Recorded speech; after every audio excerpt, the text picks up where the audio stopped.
شيخنا. Assalamualaikum warahmatullahi wabarakatuh. Ketemu lagi dengan saya di channel Media Religius dan Akademik. Pada kesempatan kali ini kita akan membahas tentang Semenanjung Arabia dan masyarakat Arab.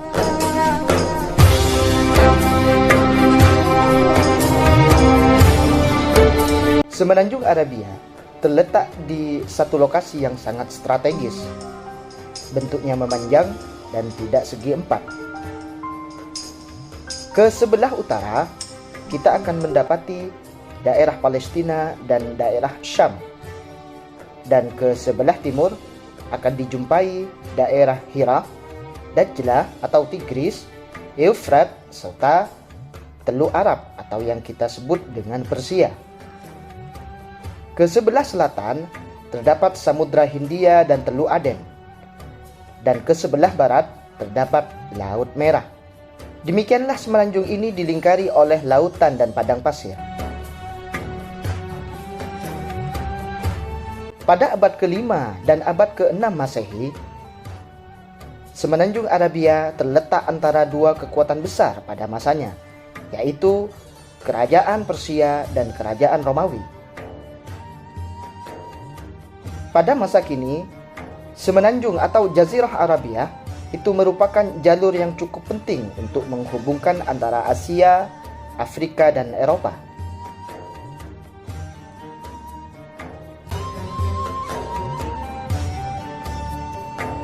Bagian-bagian Jazirah Arabia. Jazirah Arabia terdiri dari 5 bagian.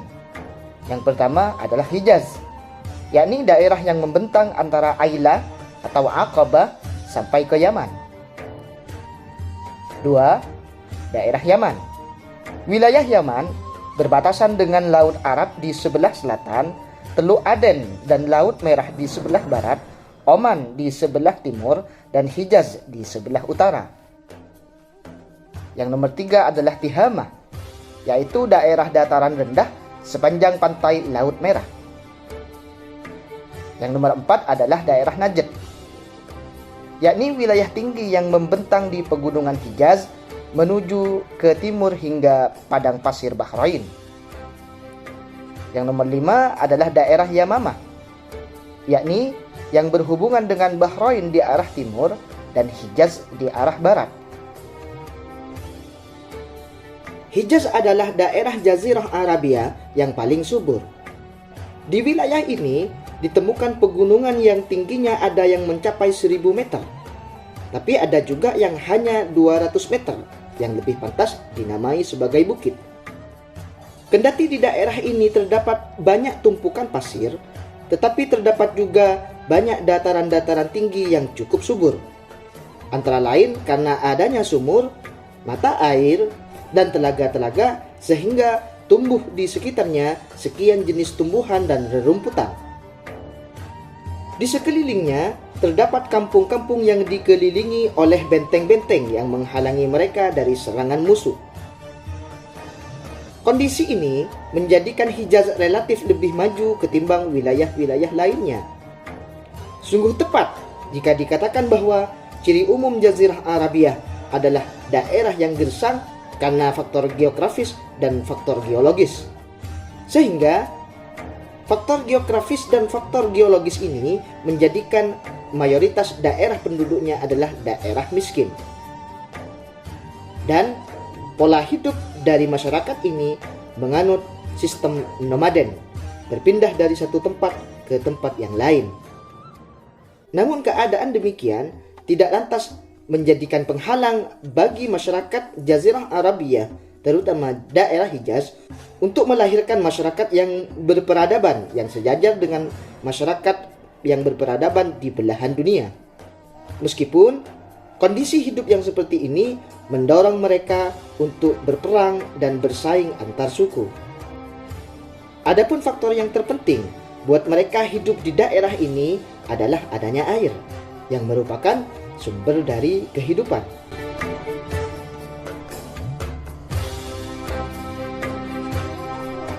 Kedudukan kota Mekah.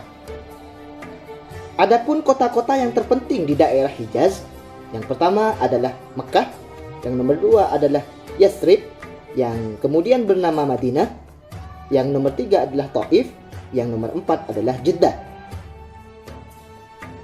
Mekah pada mulanya hanyalah sebagai persinggahan kafilah-kafilah yang lewat. Kemudian Nabi Ibrahim adalah orang yang pertama kali menjadikan tempat ini sebagai permukiman di saat istrinya dan putranya yang bernama Ismail pindah dari Palestina.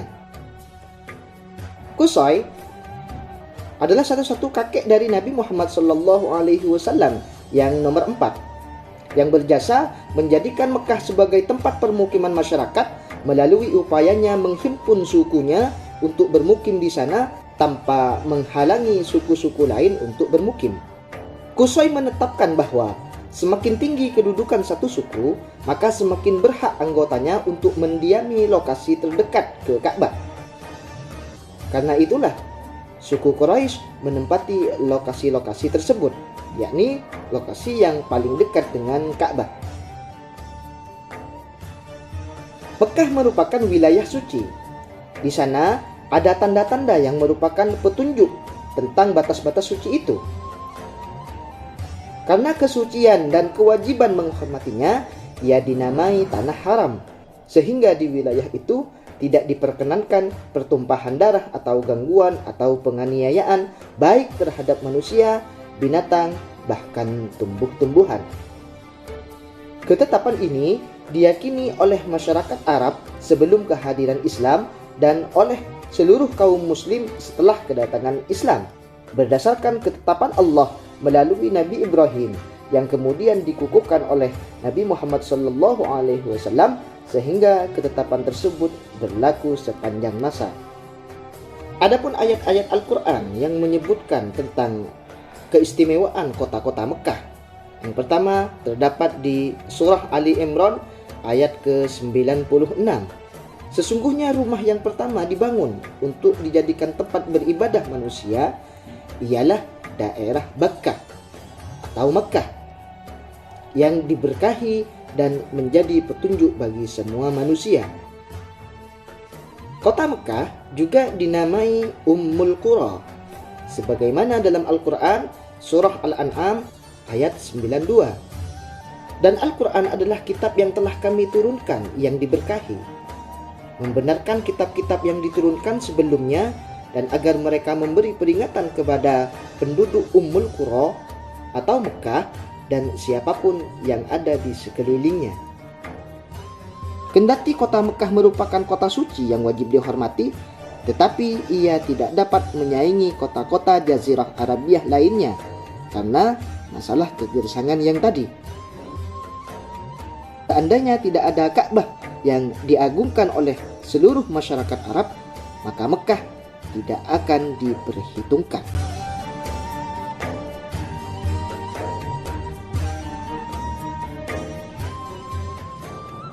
Kota Madinah. Kota Madinah terletak sekitar 300 mil dari kota Mekah. Namanya pun disebut dalam Al-Quran dalam surah At-Taubat ayat 101 sampai 120. Kota Madinah merupakan wilayah yang subur. Berbagai jenis tumbuhan dan buah-buahan dapat ditemukan di sana. Lokasinya pun dahulu sangat strategis karena di sanalah jalur perdagangan antara selatan dan utara, dan posisinya yang ada di tengah antara Mekah dan Syam. Kota ini dibangun oleh Al-Amalik sekitar tahun 1600 sebelum Masehi. Orang-orang Yahudi yang mengungsi ke sana, khususnya setelah mengalami penindasan pada masa kekuasaan Babilonia. Kemudian setelah bendungan Ma'rib di Yaman roboh, terjadilah keterpencaran masyarakat sebagaimana diisyaratkan dalam Al-Quran surah Saba ayat 15 sampai ayat 19. Sehingga sebagian dari mereka hijrah ke Madinah. Inilah cikal bakal lahirnya dua suku besar yang bermukim di sana yang sangat populer di masa jahiliyah dan Islam, yakni suku Aus dan suku Khazraj. Kesatuan bahasa. Salah satu keistimewaan Jazirah Arabia adalah kendati wilayahnya demikian luas, sekitar 1000 km, namun dalam percakapan sehari-hari mereka menggunakan bahasa yang sama, yaitu bahasa Arab. Ini sungguh menakjubkan. Ketakjuban akan bertambah jika kita bandingkan wilayah yang menggunakan satu bahasa ini dengan wilayah semacam India atau Eropa yang menggunakan banyak bahasa yang berbeda.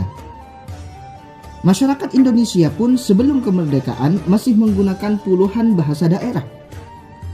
Dan ini tidak dikenal di Jazirah Arabia, karena semuanya menggunakan satu bahasa, yakni bahasa Arab. Walau sedikit atau banyak dengan dialek yang berbeda-beda.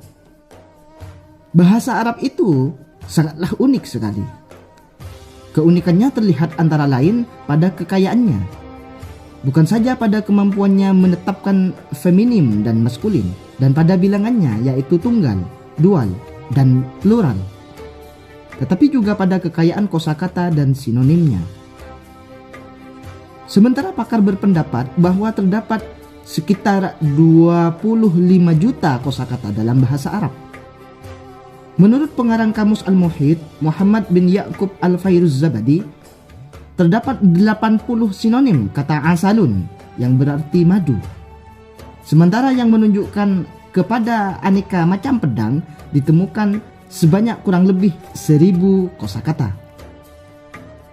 Yang menunjukkan kata unta dan keadaannya ditemukan sebanyak 5640 kata. Sinonim-sinonim tersebut tidak selalu sepenuhnya bermakna sama.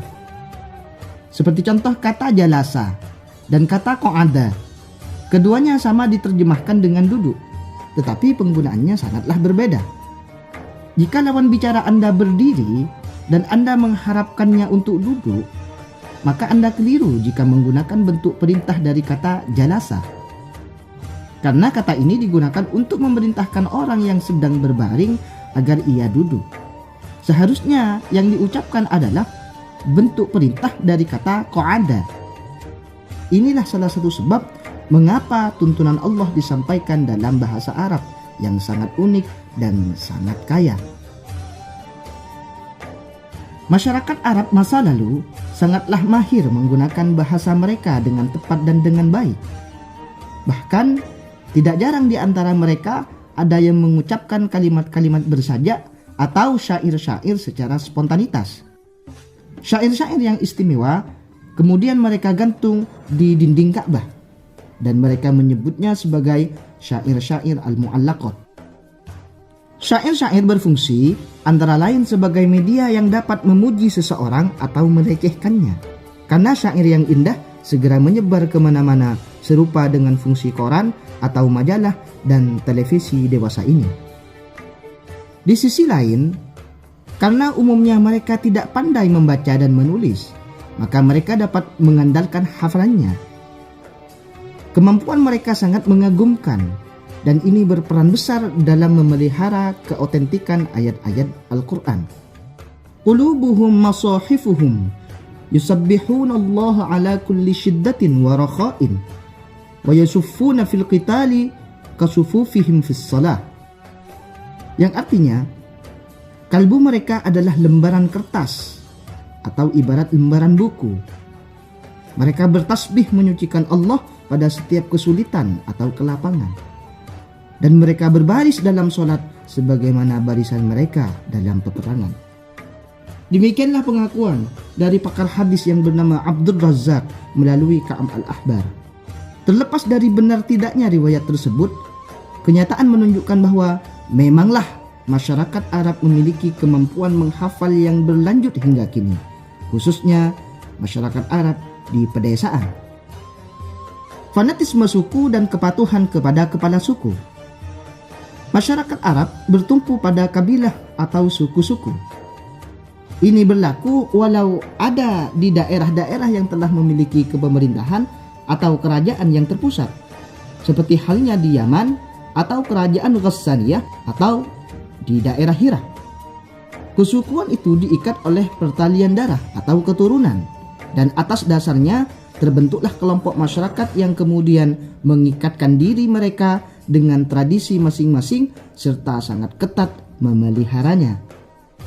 Kabilah-kabilah yang pada dasarnya selalu berpindah-pindah dan mengembara, karena kebiasaan mengembara itu mereka tidak berminat pada kemegahan dan keindahan tempat atau peralatan, sebagaimana kebiasaan mereka yang hidup di perkotaan. Setiap anggota suku bekerja sama dan saling membela, baik mereka benar maupun salah. Ada salah satu ungkapan yang terkenal di kalangan masyarakat mereka. Unsur akhaka zaliman au mazluman. Belalah saudaramu baik yang berlaku aniaya maupun yang teraniaya.